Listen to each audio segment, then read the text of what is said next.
1893వ సంవత్సరం America Chicago నగరానికి అక్కడ జరగబోయే మహాసభలకు హాజరయ్యేందుకు ఒక వ్యక్తి వచ్చాడు.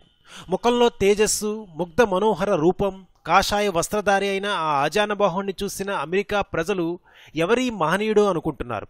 ఇతను హాజరయ్యేందుకు వచ్చిన సమావేశాలలో పాల్గొనేందుకు ఇతని వద్ద ఎటువంటి అనుమతి పత్రం లేదు. ఆ దేశంలో తెలిసిన వారు కూడా లేరు. చేతుల్లో చిల్లి గవ్వ కూడా లేదు. క్యాథరిన్ అనే ఒక అమెరికా యువతి ఇతని వద్దకు వచ్చి అతని సమావేశాల సమయం వరకు తమ ఇంట్లో ఉండాల్సిందిగా ఆహ్వానిస్తుంది.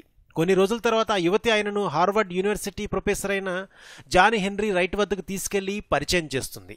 తమ మొదటి పరిచయంలోనే ఇద్దరూ ప్రపంచ సంస్కృతులపై, సమకాలీన పరిస్థితులపై దాదాపు 2 గంటల పాటు చర్చించుకున్నారు.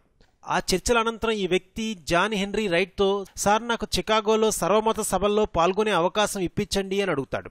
అప్పుడు రైట్ ఇలా అంటాడు: ఉదయించే సూర్యుడు ఎవరిని అడిగి ఉదయిస్తాడు? మేఘం ఎవరి అనుమతితో వర్షిస్తుంది? మీలాంటి మేధావులు లేకుండా ఈసారి ఆ విశ్వమత మహాసభలు జరిగినా వాటికి అర్థం ఉండదని అంటాడు. సభ నిర్వాహకులకు ఈ వ్యక్తిని పరిచయం చేస్తూ రైట్ ప్రపంచంలోని మేధావులందరూ ఒకవైపు, ఈయన ఒకవైపు, ఈ మహాసభల వేదిక నుండి ప్రపంచానికి ఈయన మార్గదర్శకం చాలా అవసరమని చెప్తాడు. ఆ సర్వమత మహాసభల్లో భారతదేశ గొప్పతనాన్ని, హిందూ ధర్మ వైభవాన్ని ఎలుగెత్తి చాటిన ఆ కాషాయ వస్త్రధారి, ఆ తేజోమయ రూపుడు, ఆ భరతమాత ముద్దు బిడ్డ మరెవరో కాదు, మన స్వామి వివేకానందుడు. లేవండి, మేల్కొండి, గమ్యం చేరే వరకు విశ్రమించకండి అంటూ భారత యువతరాన్ని కార్యోన్ముఖులను చేసిన విశ్వ నాయకుడు స్వామి వివేకానందుడు. ఆ విధంగా చికాగో సభల్లో ఎటువంటి పర్మిషను లేకపోయినా తనకున్న అపార మేధాశక్తితో అక్కడ వారిని ఆశ్చర్యపరిచి ప్రపంచానికి జ్ఞానం అనే వెలుగును ప్రసాదించాడు.